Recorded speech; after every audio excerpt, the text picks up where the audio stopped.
Loan নিয়ে কেউ হয় কোটিপতি আর কেউ হয় পথের ফকির। পার্থক্যটা কোথায় জানেন? পার্থক্যটা আপনার কপাল বা ভাগ্যে না, পার্থক্যটা হলো ক্যালকুলেটর আর মাথার ব্যবহারে। আজকের ভিডিওতে আপনি জানতে পারবেন ধনীরা আসলে কিভাবে লোন নিয়ে আরও ধনী হয় আর আমাদের মতো সাধারণ মানুষ কেন লোন নিয়ে নিঃস্ব হয়ে যায়। লোনের ভেতর লুকিয়ে থাকা এমন কিছু গোপন গল্প বা ফাঁদ আছে যা আপনাকে তিলে তিলে শেষ করে দেবে, অথচ আপনি টেরও পাবেন না। ভিডিওটি শেষ পর্যন্ত দেখুন, কারণ ভিডিওর শেষে লোনের এমন একটা সিক্রেট সেফটি রুল রিভিল করব যেটা জানলে আপনি লোনের বাঘের পিঠে চড়েও নিরাপদে গন্তব্যে পৌঁছাতে পারবেন। আর এই সিক্রেটটা মিস করলে ব্যাংক আপনার পকেটের শেষ টাকাটাও নিয়ে যাবে, তাই সাবধান। ভাই, লোন বা ঋণ জিনিসটা অনেকটা ধারালো ছুরির মতো।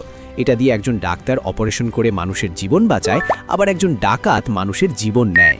সমস্যা ছুরির না, সমস্যা হলো ওটা কার হাতে আছে আর কিভাবে ব্যবহার হচ্ছে। ধনীরা লোনকে বলে ওপিএম বা আদার পিপলস মানি, মানে অন্যের টাকায় পোদ্দারি।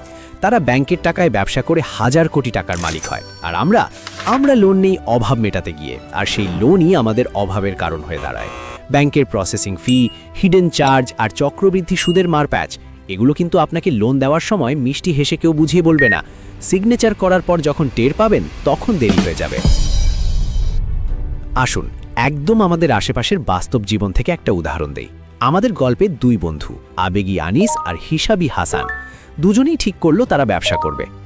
আনিস ভাবল চাকরি আর ভালো লাগে না, লোন নিয়ে একটা হার্ডওয়্যার আর স্যানিটারির দোকান দেব, মহল্লায় ভাবই আলাদা হবে। সে ব্যাংক থেকে 10 লাখ টাকার একটা লোন নিল, সুদের হার 10%, মেয়াদ 5 বছর। টাকা হাতে পেয়েই আনিস ভাবল দোকানটা এমন চাকচিক্যময় করতে হবে যেন কাস্টমার দূর থেকে দেখেই দৌড়ে চলে আসে।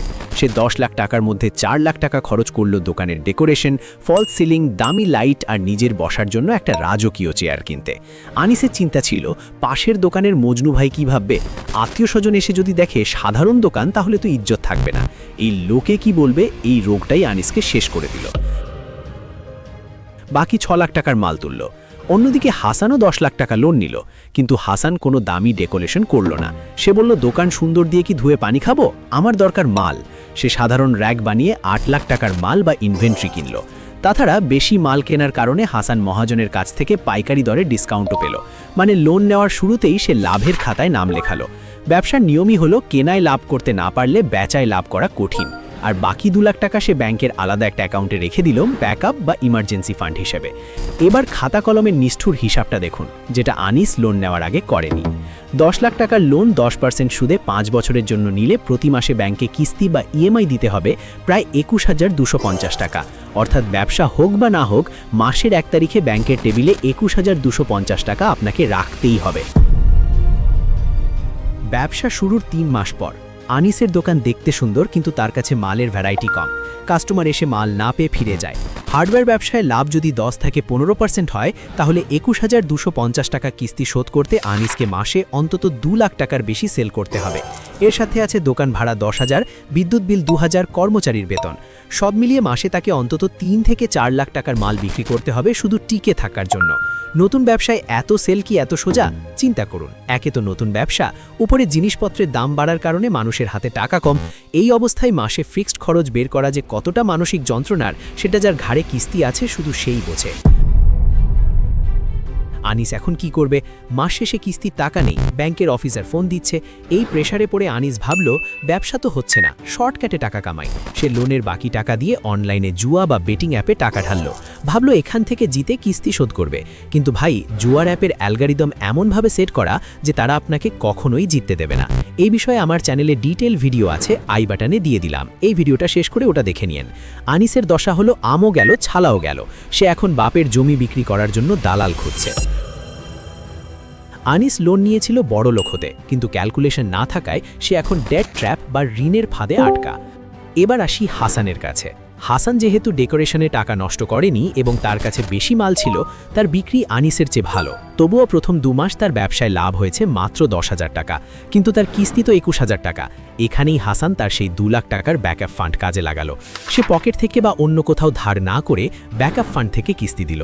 6 মাস পর যখন তার ব্যবসা জমে উঠল, তখন সে ব্যবসার লাভ দিয়েই কিস্তি চালাচ্ছে। 5 বছর পর লোন শোধ, আর হাসান এখন একটা প্রতিষ্ঠিত ব্যবসার মালিক। হাসান লোন নিয়ে কিনেছিল অ্যাসেট বা সম্পদ, মানে দোকানের মাল যা তাকে উল্টো টাকা দিচ্ছে, আর আনিস লোন নিয়ে কিনেছিল লায়াবিলিটি বা দায়, মানে ডেকোরেশন যা তাকে কোনো টাকা ফেরত দিচ্ছে না। অনেকে আবার লোন নিয়ে গ্রামে বাড়ি বা জমি কেনার কথা ভাবেন ভাড়া দিয়ে লোন শোধ করব। ভাই, এখানেও ক্যালকুলেটর দরকার। ধরুন আপনি 50 লাখ টাকা লোন নিয়ে একটা বাড়ি করলেন, মাসিক কিস্তি আসবে প্রায় 55,000 টাকা। এখন প্রশ্ন হলো, আপনি যে বাড়িটা বানালেন সেটা ভাড়া দিয়ে কি মাসে 55,000 টাকা আসবে? গ্রামে বা মফস্বলে 20,000 টাকা ভাড়া পেতেই ঘাম ঝরবে, বাকি 35,000 টাকা আপনাকে প্রতি মাসে নিজের পকেট থেকে দিতে হবে। যদি আপনার সেই সামর্থ্য না থাকে, তবে লোন নিয়ে বাড়ি করা মানে হলো স্বেচ্ছায় নিজের পায়ে শিকল পরানো। মনে রাখবেন, রড সিমেন্টের দাম কিন্তু দিন দিন বাড়ছে। বাড়ি বানালে সেটা পুরনো হয় আর মেইনটেনেন্স খরচ বাড়ে, কিন্তু জমি কিনলে সেটার দাম সাধারণত বাড়ে। তাই লোনের টাকা কোথায় ঢালছেন সেটা আবেগের চশমা খুলে দেখুন। ধনীরা লোন নেওয়ার আগে একটা সহজ সূত্র ব্যবহার করে, ROI is greater than bank interest rate. সহজ বাংলায়, ব্যাংক আপনার কাছে 10 টাকা সুদ চায়, আপনি সেই টাকা খাটিয়ে যদি 15 টাকা লাভ করতে পারেন তবেই লোন নিন। 5 টাকা আপনার পকেটে থাকবে, 10 টাকা ব্যাংক নিয়ে যাবে। আর যদি আপনি টাকা খাটিয়ে 8 টাকা আয় করেন, তবে লোন নেওয়া মানে নিজের পায়ে কুড়াল মারা। এবার সেই গোপন সিক্রেটটা রিভিল করার সময় এসেছে, যেটা ভিডিওর শুরুতে বলেছিলাম। লোন নিয়ে সেফ থাকার গোল্ডেন রুলটা হলো দ্য 30% রুল অফ সেফটি। আপনি লোন নিয়ে যত বড় ব্যবসায়ী করেন না কেন, আপনার মাসিক কিস্তির পরিমাণ যেন কখনোই আপনার ব্যবসার মাসিক নিট লাভের 30%-এর বেশি না হয়। উদাহরণ, যদি আপনার ব্যবসায় সব খরচ বাদ দিয়ে মাসে 1 লাখ টাকা লাভ থাকে, তবে আপনার কিস্তি কোনোভাবেই 30,000 টাকার বেশি হওয়া যাবে না। যদি এর বেশি হয়, তবে যে কোনো ছোটোখাটো বিপদ, অসুস্থতা বা ব্যবসায় মন্দা এলেই আপনি দেউলিয়া হয়ে যাবেন। ব্যাংক ম্যানেজাররা এই রুল জানে, কিন্তু আপনাকে বলবে না, কারণ তারা চায় আপনি বেশি লোন নিন আর সুদ গোনেন। লোন কোনো ভিলেন না যদি আপনার হাতে ক্যালকুলেটর থাকে, আর লোন জমদূত যদি আপনি আনিসের মতো আবেগের বশে চলেন। নিজের সামর্থ্য বুঝুন, মার্কেট রিসার্চ করুন, তারপর ব্যাংকে যান। মনে রাখবেন, ব্যাংকের কলম দিয়ে সাইন করার আগে আপনি রাজা, সাইন করার পর আপনি তাদের শর্তের গোলাম। এখন আপনাদের পালা। আমি কনফিউজ যে পরের ভিডিওটা কোন টপিকে বানাবো। আমার মাথায় দুটো মারাত্মক টপিক ঘুরছে, আপনারা যেটা বেশি ভোট দেবেন সেটাই আসবে। অপশন 1, লোন অ্যাপের ভণ্ডামি। প্লে স্টোরের লোন অ্যাপগুলো কিভাবে মিষ্টি কথায় লোন দিয়ে পরে আপনার কন্ট্যাক্ট লিস্ট হ্যাক করে, ব্ল্যাকমেল করে এবং জীবন অতিষ্ঠ করে তোলে, তার পুরো নারী নক্ষত্র ফাঁস দেখতে চান? নাকি অপশন 2, শূন্য পুঁজিতে ইনকাম। স্টুডেন্ট বা চাকরিজীবীরা পড়াশোনা বা কাজের পাশাপাশি জিরো ইনভেস্টমেন্টে কিভাবে রিয়েল সাইড ইনকাম দাঁড় করাবেন তার কিছু জেনুইন আইডিয়া চান? কোনটা চাই, অপশন 1 নাকি 2? জলদি কমেন্টে লিখে জানান। আর হ্যাঁ, আমরা আপনাকে সাবস্ক্রাইব করার জন্য বলবো না, শুধু অনুরোধ রইল, সময় পেলে আমাদের চ্যানেলটি একবার ঘুরে আসবেন। সেখানে হয়তো আপনার জীবনের কাজে লাগার মতো আরও অনেক ভিডিও পেয়ে যেতে পারেন। এরপর সাবস্ক্রাইব করবেন কি করবেন না সেটা একান্তই আপনার ব্যক্তিগত পছন্দ। দেখা হচ্ছে পরের ভিডিওতে, ততক্ষণ পর্যন্ত হিসাব করে চলুন, ভালো থাকুন, আল্লাহ হাফেজ।